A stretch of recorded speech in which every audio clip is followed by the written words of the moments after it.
Our top focus at this hour. Now, Canadian Prime Minister Justin Trudeau faced heckling in the House of Commons. This after he invoked the rarely used emergency powers against the ongoing truckers' protests. It is only the second time in Canadian history that such powers have been invoked in peacetime. The Prime Minister faced jeers from the opposition as he tried to defend his use of the Emergencies Act in the floor of the House. Trudeau justified his decision as a move to protect Canada and safeguard the economy. But opposition leaders slammed the government. Candice Bergen called the move extreme and questioned if it could lead to worsening the situation rather than resolving it.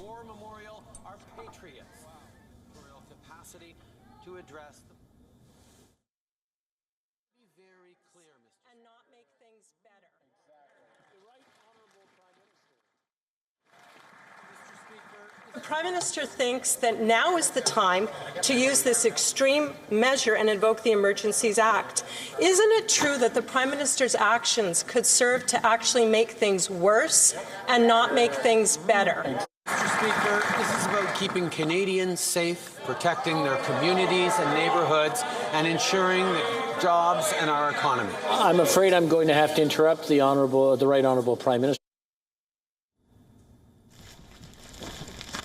While Justin Trudeau faced heat in the House by the opposition, the Freedom Convoy protests continued to rage on outside the Parliament in Ottawa. Protesters dug in their heels, refusing to call off the protests. Hundreds of trucks are still clogging the streets of the capital. Demonstrators deemed the government's move insane and refused to end the blockade. There's lots of dirty games going on.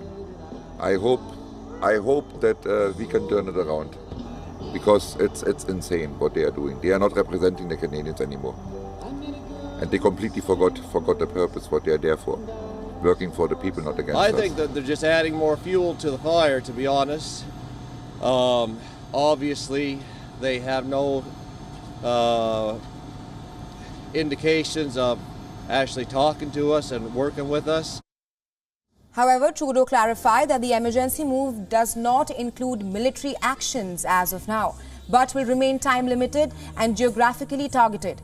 The authorities would be granted more powers to arrest protesters and seize their trucks in order to clear blockades. Funding for the protests will also be banned.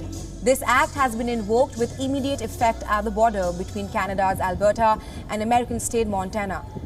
At least 11 protesters have been arrested with rifles, handguns, body armor and ammunition. Meanwhile, Peter Slawley stepped down as Ottawa's police chief after facing criticism. His department faces allegations that it did not do enough to stop COVID-19 protests that have paralyzed Canada's capital city. He also faced criticism for failing to protect the citizens from the picketing truckers. Several citizens had raised complaints of harassment and intimidation on the streets by the protesting truckers.